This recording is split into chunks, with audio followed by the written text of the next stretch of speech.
आइए आज हम लोग स्टडी करेंगे अध्याय 7 जिसका नाम है गुरुत्वाकर्षण। तो फिजिक्स के इस चैप्टर गुरुत्वाकर्षण में हम लोग आज स्टडी करेंगे। तो प्रारंभ में सबसे पहले हमें भूमिका यानी इंट्रोडक्शन पढ़ना रहता है। तो इंट्रोडक्शन में देखते हैं, कह रहा है हम अपने आरंभिक जीवन में ही सभी पदार्थों के पृथ्वी की ओर आकर्षित होने की प्रकृति को जान लेते हैं। जैसे ही हमारा जीवन शुरू होता है यानी हम बच्चे रहते हैं तो बचपन से ही सारी चीज़ों को हम जान लेते हैं कि वो हमारी ओर आकर्षित पृथ्वी की ओर आकर्षित हो रही हैं, क्योंकि गेंद है या कुछ भी चीज़ हम गिराते हैं तो वो ज़मीन में ही गिरती है। कह रहा है जो भी वस्तु पर फेंकी जाती है वो पृथ्वी की ओर गिरती है। पहाड़ से नीचे उतरने की तुलना में पहाड़ पर ऊपर जाने में कहीं अधिक थकान होती है। ऊपर बादलों से वर्षा की बूंदें पृथ्वी की ओर गिरती हैं तथा अन्य ऐसी ही बहुत सी परिघटनाएं हैं। इतिहास के अनुसार इटली के भौतिक विज्ञानी गैलीलियो ने 1564 से 1642 के बीच उनकी जीवन अवधि है, इस तथ्य को मान्यता प्रदान की कि सभी पिंड चाहे उनके द्रव्यमान कुछ भी हों एक समान त्वरण से पृथ्वी की ओर त्वरित होते हैं। तो ये वेरी वेरी मोस्ट इम्पॉर्टेंट है और ये आपका नीट में पूछा जा सकता है कि भौतिक विज्ञानी गैलीलियो जो थे उन्होंने सबसे पहले बताया था कि कोई पदार्थ चाहे कम द्रव्यमान का हो या ज़्यादा द्रव्यमान का हो, लेकिन जब वो पृथ्वी में गिरता है तो उसका त्वरण यानी एक्सेलरेशन एक समान ही रहता है। तो कहने का मतलब ये है कि हम 1 रुपए का सिक्का गिराएं या मुर्गी का पंख गिराएं, दोनों पृथ्वी में समान त्वरण से नीचे जाएंगे, यानी एक ही त्वरण से। ऐसा कहा जाता है कि उन्होंने इस तथ्य का सार्वजनिक निदर्शन किया था। यह कहना चाहे सत्य भी ना हो, परंतु यह निश्चित है कि उन्होंने आनत समतल पर लौटनी पिंडों के साथ कुछ प्रयोग करके गुरुत्वीय त्वरण का एक मान प्राप्त किया था, जो बाद में किए गए प्रयोगों द्वारा प्राप्त अधिक यथार्थ मानों के काफ़ी निकट था। तो आनत तल का मतलब होता है इंक्लाइंड प्लेन यानी ढलान वाली सतह, और लोटनी पिंडों का मतलब जैसे सिलेंडर को हम ऐसे ऊपर से लुढ़काएं तो वो घूमते हुए नीचे की ओर जाता है, इसी को लोटना कहते हैं हिंदी में। तो लोटनी पिंडों का मतलब है कि ऐसे पिंड जिनको ऊपर से, जैसे पेड़ है, पेड़ की मोटी डाल या तने को काट लिया जाए और उसको ऊपर से नीचे की ओर लुढ़कते हुए गिराया जाए, इस तरह फेंका जाए कि वो लुढ़कने लगे। वैसे आप फेंकेंगे तो लुढ़केगा ही। तो इस तरह से ये पता चला कि गैलीलियो ने ऐसे हवा में ये बात नहीं कही थी कि कोई पिंड पृथ्वी पर समान वेग से नीचे आता है, चाहे उसका द्रव्यमान ज़्यादा हो या कम हो। ये बात महत्वपूर्ण नहीं है। उसको बाद में प्रयोगों द्वारा जब देखा गया तो काफ़ी हद तक उसके निकट हम लोग पहुंच पाए। अब देखिए आगे कह रहा है कि आद्य काल से ही बहुत से देशों में तारों, ग्रहों तथा उनकी गतियों के प्रेक्षण जैसी असंबद्ध प्रतीत होने वाली परिकल्पनाएं ध्यानाकर्षण का विषय रही है। आद्य काल के प्रेक्षणों द्वारा, आद्य काल मतलब पुराने समय से, तो आद्य काल के प्रेक्षणों द्वारा आकाश में दिखाई देने वाले तारों की पहचान की गई, जिनकी स्थिति में सालों साल कोई परिवर्तन नहीं होता है। प्राचीन काल से देखे जाने वाले पिंडों में कुछ अधिक रोचक पिंड भी देखे गए, जिन्हें ग्रह कहते हैं। तो हमें पता है कि जो अपने प्रकाश से प्रकाशमान है वो तारा है, और तारा के चारों ओर, तारा मतलब स्टार, और उसके चारों ओर जो चक्कर लगाते हैं उनको हम लोग ग्रह कहते हैं। और बहुत छोटा पिंड नहीं होना चाहिए, तो उसे हम ग्रह कहते हैं। और जो तारों की पृष्ठभूमि में नियमित गति करते प्रतीत होते हैं। देखिए यहाँ लिखा भी जा रहा है कि ग्रह कहेंगे और वो तारों की पृष्ठभूमि में नियमित गति करते प्रतीत होते हैं, यानी तारे के चारों ओर नियमित गति करते प्रतीत होते हैं। पृष्ठभूमि इसलिए लिखा है कि एक निश्चित उनका पथ होता है, उसी में वो चक्कर लगाते हैं, तो एक प्लेन जैसे प्रतीत होता है। जैसे कागज का प्लेन, उसको हम कागज को पृष्ठ कहते हैं, उस तरह प्रतीत होता है। ग्रहीय गतियों के सबसे प्राचीन प्रामाणिक मॉडल को अब से लगभग 2000 वर्ष पूर्व टालमी ने प्रस्तुत किया था। यह भूकेंद्रीय मॉडल था, जिसके अनुसार सभी आकाशीय पिंड, तारे, सूर्य तथा ग्रह पृथ्वी की परिक्रमा करते हैं। तो ये भी बहुत इम्पोर्टेंट है कि जो सबसे प्राचीन मॉडल है ग्रहों की गति का, देखिए सन और तिथियां जो लिखी हैं इनको नहीं याद करना है।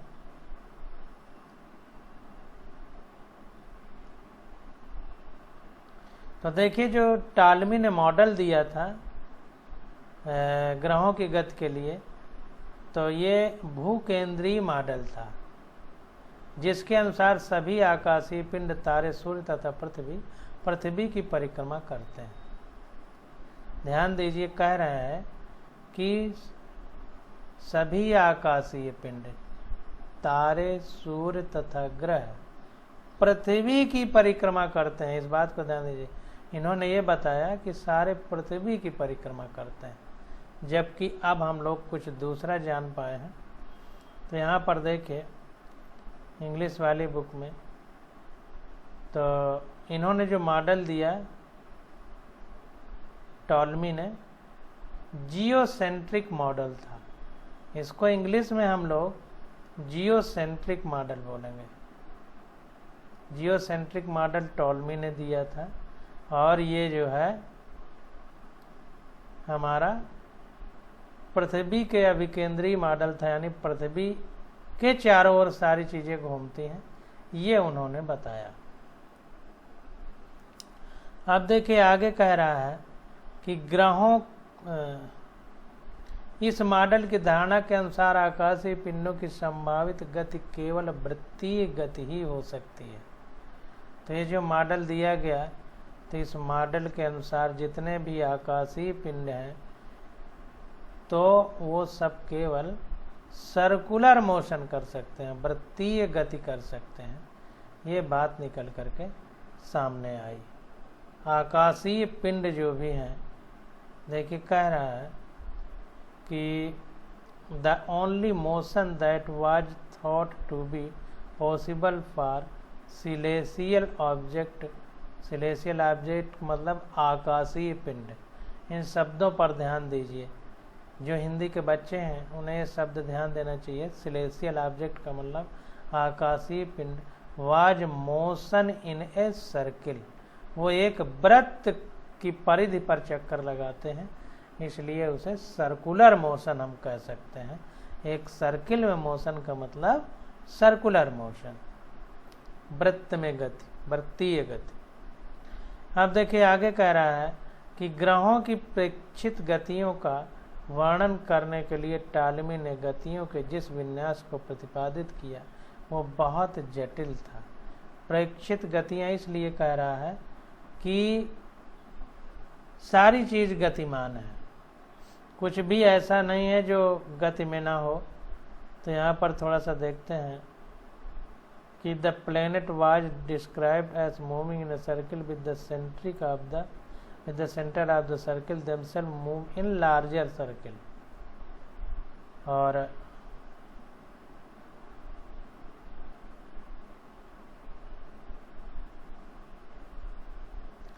तो प्रेक्षित का मतलब एक प्रेक्षण से है, शब्द जो प्रेक्षित लिखा गया है प्रेक्षण से है। एक आपेक्षिक गति शब्द है। आपेक्षिक गति का मतलब जैसे हम पृथ्वी पर हैं, पृथ्वी गति कर रही है, पृथ्वी के हिसाब से हम बैठे हैं तो हम भी गति कर रहे हैं, लेकिन पृथ्वी पे हम एक ही स्थान पर हैं तो ऐसा लग रहा है जैसे हम गति में नहीं हैं, स्थिर हैं। तो पृथ्वी के सापेक्ष तो हम स्थिर हैं, लेकिन ब्रह्मांड के सापेक्ष हम गतिमान हैं, क्योंकि पृथ्वी गति कर रही है तो हम भी गति कर रहे हैं। इन छोटी छोटी बातों को ध्यान देना। कह रहा इनके अनुसार ग्रहों को वृत्तों में परिक्रमा करने वाला तथा इन वृत्तों के केंद्रों को स्वयं एक बड़े वृत्त में गतिशील बताया गया था। तो जो इन्होंने मॉडल दिया, तो इसमें ग्रहों को वृत्तों में परिक्रमा करने वाला, यानी ग्रह वृत्तीय पथ पर गति करते हैं, तथा इन वृत्तों के केंद्रों को स्वयं एक बड़े वृत्त में गतिशील बताया गया था। तो मतलब कहने का मतलब है कि जो ग्रह है एक वृत्तीय पथ में गति कर रहे हैं, और ये सारे वृत्तीय पथ एक कोई केंद्र बिंदु है जिस पर बहुत बड़े वृत्त में गतिशील हैं। लगभग 400 वर्ष के पश्चात भारतीय खगोलज्ञों ने भी इसी प्रकार के सिद्धांत प्रतिपादित किए। तथापि आर्यभट्ट 5वीं शताब्दी में ने पहले से ही अपने शोध प्रबंध में एक अधिक परिष्कृत मॉडल का वर्णन किया था, जिसे सूर्य केंद्रीय मॉडल कहते हैं, जिसके अनुसार सूर्य को सभी ग्रहों की गतियों का केंद्र माना गया है। तो ध्यान दीजिए, जो हमारे आर्यभट्ट थे, इन्होंने सूर्य केंद्रीय मॉडल दिया था। सूर्य केंद्रीय मॉडल, इन्होंने सूर्य केंद्रीय मॉडल प्रस्तुत किया। इसको थोड़ा इंग्लिश में भी देख लेते हैं।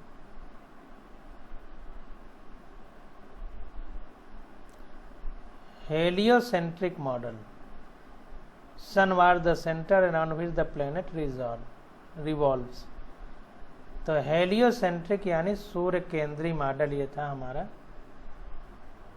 सूर्य केंद्रीय मॉडल किसने दिया था? आर्यभट्ट ने। इस बात को ध्यान देना, सूर्य एक केंद्र में होगा और सारे ग्रह उसके चक्कर लगाएंगे। कह रहा 1000 वर्ष के पश्चात पोलैंड के एक ईसाई भिक्षु, जिनका नाम निकोलस कोपरनिकस था, ने एक पूर्ण विकसित मॉडल प्रस्तुत किया, जिनके अनुसार सभी ग्रह केंद्रीय स्थान पर स्थित स्थिर सूर्य के परितः वृत्तों में परिक्रमा करते हैं। तो ध्यान दीजिए कि जो कोपरनिकस था, निकोलस कोपरनिकस, इसने पूर्ण विकसित मॉडल प्रस्तुत किया और बताया कि जितने ग्रह हैं वो सब सूर्य के चारों ओर चक्कर लगाते हैं और सूर्य स्थिर रहता है। सभी ग्रह केंद्रीय स्थान पर स्थित स्थिर सूर्य के परितः वृत्तों में परिक्रमा करते हैं। सूर्य स्थिर है, इन्होंने बताया, जबकि ऐसा भी नहीं है, सूर्य अपनी गैलेक्सी के चक्कर लगाता है। तो अभी मामला बहुत कठिन है। गिरजाघर के इस सिद्धांत पर गिरजाघर ने इस सिद्धांत पर संकेत प्रकट किया, परंतु इस सिद्धांत के लब्ध प्रतिष्ठित समर्थकों में एक गैलीलियो थे, जिस पर शासन के द्वारा आस्था के विरुद्ध होने के कारण मुकदमा चलाया गया था। तो जो इन्होंने निकोलस कोपरनिकस ने जो सिद्धांत दिया, तो उसका विरोध हुआ गिरजाघर के द्वारा। आप जानते हैं कि धर्म बहुत प्रभावी है। कोई व्यक्ति सही बात भी कहे तो धार्मिक लोगों को ठेस न पहुँचे। अगर उनको ठेस पहुँच गई तो भले ही बात सत्य हो, लेकिन उसका विरोध करते हैं।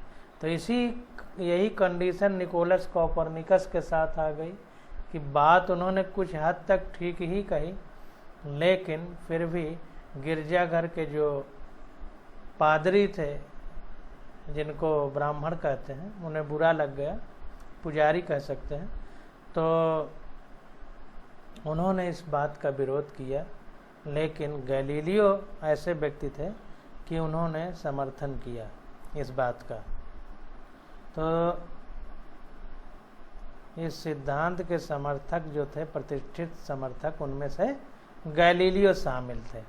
बाद में जो है कोपरनिकस पर मुकदमा भी चलाया गया कि उन्होंने धार्मिक भावना को ठेस क्यों पहुंचाया। लगभग गैलीलियो के ही काल में डेनमार्क के एक कुलीन पुरुष टाइको ब्रेह ने अपना समस्त जीवन काल अपनी नंगी आंखों से सीधे ही ग्रहों के प्रेक्षणों का अभिलेखन करने में लगा दिया। उनके द्वारा संकलित आंकड़ों का बाद में उसके सहायक जोहान्स ने केपलर ने के द्वारा विश्लेषण किया गया। जोहान्स केपलर के द्वारा उन्होंने इन आंकड़ों को सार के रूप में 3 परिष्कृत नियमों द्वारा प्रतिपादित किया, जिन्हें अब केपलर के नियमों के नाम से जाना जाता है। तो ध्यान दीजिए कि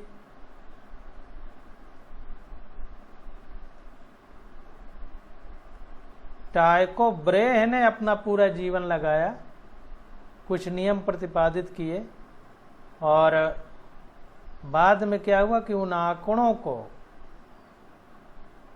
टाइको ब्रेह ने जो बताया, उन आंकड़ों को बाद में उनके सहायक रहे जॉन्स केपलर द्वारा विश्लेषण किया गया।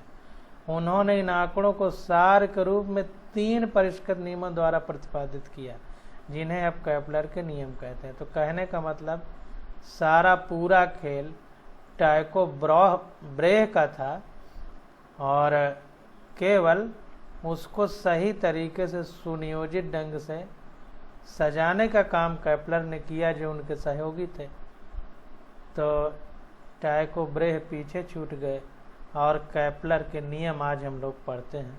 इसी को कहते हैं कि गुरु गुड़ ही रह गया और चेला शक्कर हो गया। तो काम करने वाले लोग अपना नाम नहीं चाहते, इसीलिए उनका नाम नहीं होता, और उस काम के रहस्य को समझ करके उसे आगे बढ़ाने वाले लोगों का नाम हो जाता है। इस बात को ध्यान देना। ये न्यूटन को ज्ञात थे, तो अब केपलर के नियमों के नाम से जाना जाता है जिन्हें, तो ये चीज़ें न्यूटन को ज्ञात थी।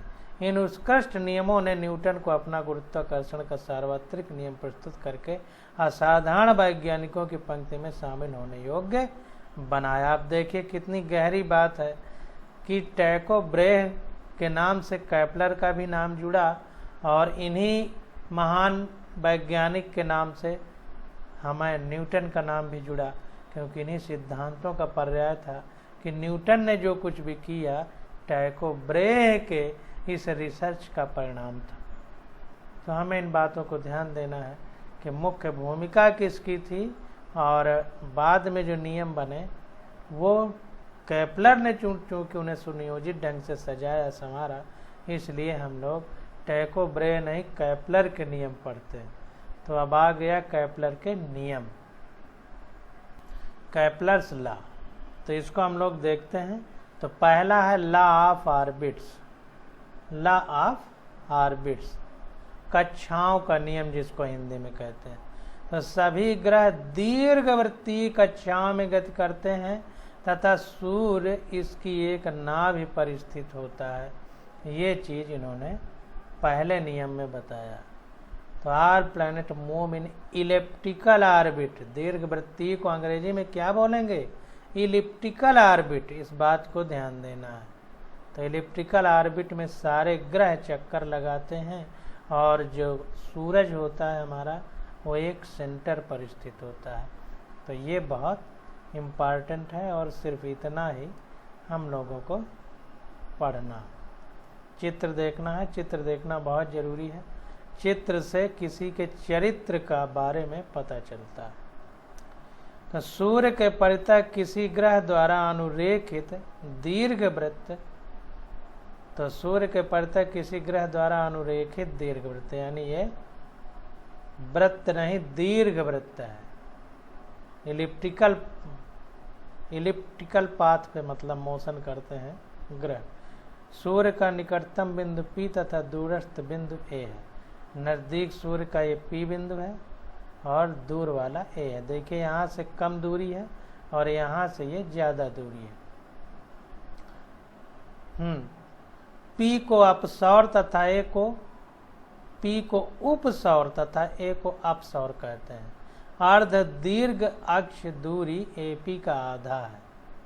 तो ध्यान दीजिए, जो P बिंदु है जो नज़दीक होता है उसको उपसौर कहते हैं। वैसे भी हम जैसे जिलाधिकारी फिर उप जिलाधिकारी, तो जिलाधिकारी से छोटा होता है, तो इसी तरह उपसौर का मतलब छोटी वाली दूरी, और अप सौर का मतलब अप मतलब ऊपर, तो छोटे से ऊपर बड़ा ही होगा, तो ज़्यादा वाली दूरी। इस बात को समझना है। अब इसको इंग्लिश में भी देख लेते हैं, इंग्लिश पे हमें ज़्यादा ध्यान देना है।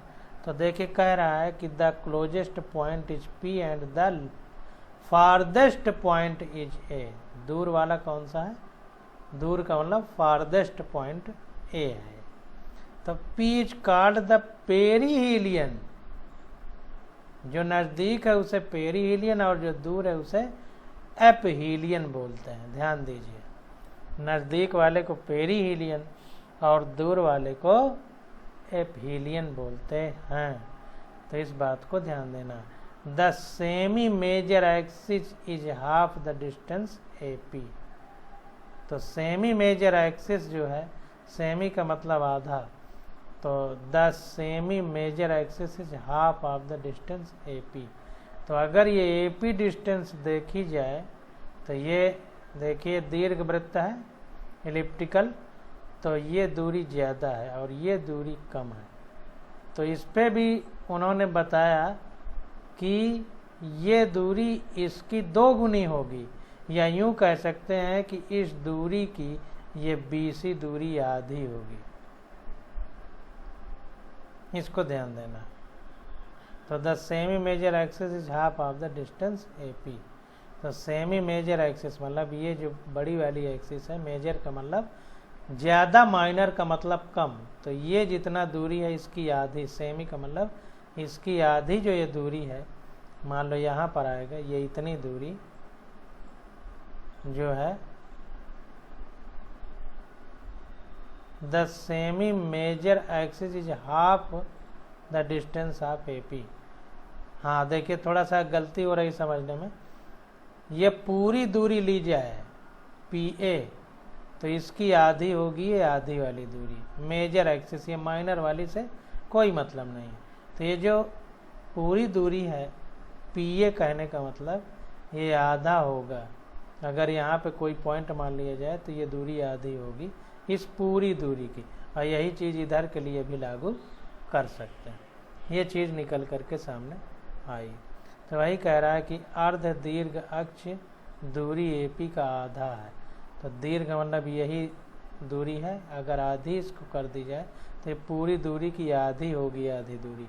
कहने का मतलब है कि दोनों तरफ दूरियां बराबर होंगी। ये बात निकल के सामने आई। अब देखिए आगे देखते हैं, कह रहा यह नियम कोपरनिकस के मॉडल से हटकर था, जिसके अनुसार ग्रह केवल वृत्तीय कक्षाओं में ही गति कर सकते हैं।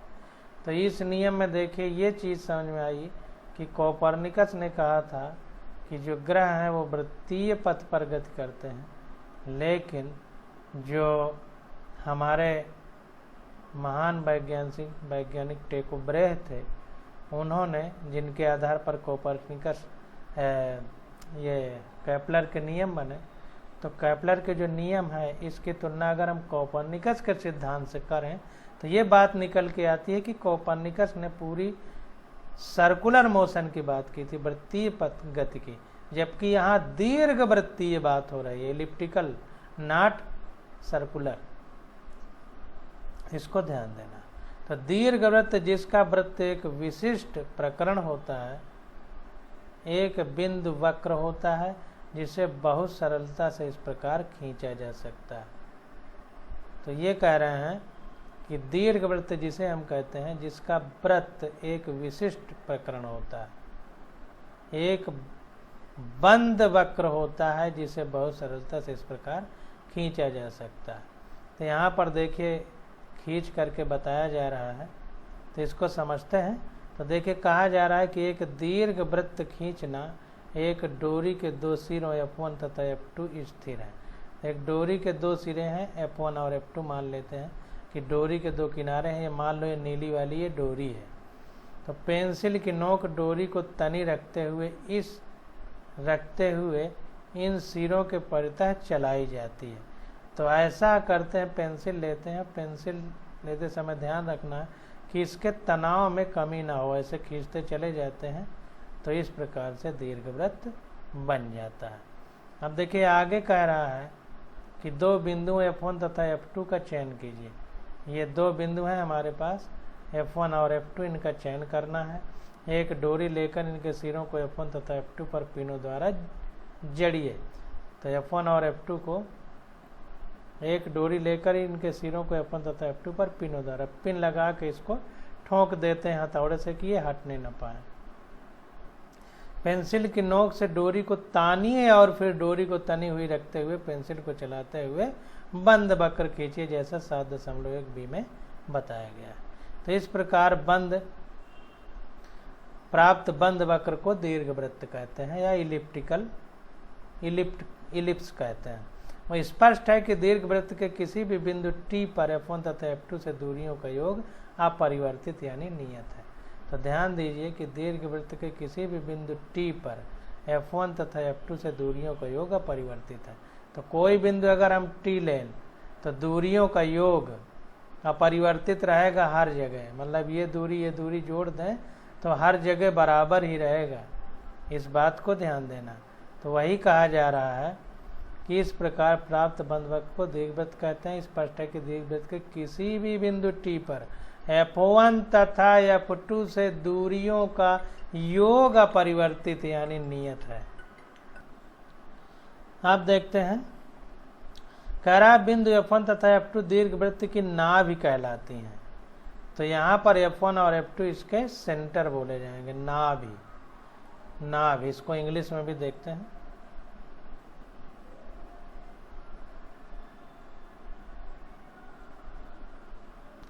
अंग्रेजी में इसको फोकाई बोलते हैं, नाभि को फोकाई अंग्रेजी में। तो F1 F2 are called the foci. बस यही हिंदी वाले शब्द आप इंग्लिश में क्या कहते हैं समझते जाएंगे तो फिर कोई दिक्कत नहीं होगी। हाँ, आप देखें, कह रहा है कि चित्र बिंदु F1 और F2 को मिलाइए और इस रेखा को आगे बढ़ाइए जिससे यह दीर्घवृत्त को चित्र 7.b में दर्शाए अनुसार बिंदुओं P तथा A पर प्रतिच्छेद करती हैं। तो F1 और F2 को मिलाना है और एक रेखा खींचना है, जैसे यहाँ पर F1 M2 को मिला के यह रेखा खींची गई है। कह रहा है रेखा PA का मध्य बिंदु दीर्घवृत्त का केंद्र है। रेखा PA का मध्य बिंदु, PA का मध्य बिंदु, ये रेखा जो खींची गई मध्य बिंदु। कह रहा है रेखा PA का मध्य बिंदु दीर्घवृत्त का केंद्र है। ये दीर्घवृत्त है, ये इसका सेंटर है जो वहां बनाया गया, तथा लंबाई PO बराबर AO दीर्घवृत्त का अर्ध दीर्घ अक्ष कहलाती है। तो PO और AO बराबर होंगी, तो ये आधी हो गई पूरे की, इसलिए अर्ध दीर्घ अक्ष कहते हैं, एक्सिस इसको माना गया।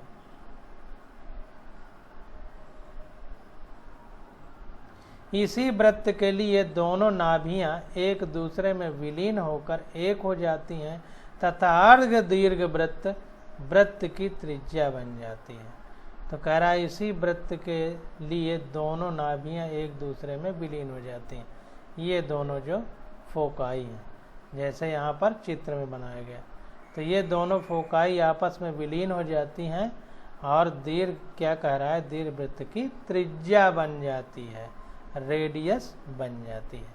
तो इस प्रकार से हम लोगों ने ये केपलर का पहला नियम पढ़ा जिसका नाम है कक्षाओं का नियम, लॉ ऑफ ऑर्बिट। अब अगला आ जाता है क्षेत्रफलों का नियम। तो क्षेत्रफलों के नियम की स्टडी हम लोग अगले लेक्चर में करेंगे। आज बस यहीं तक।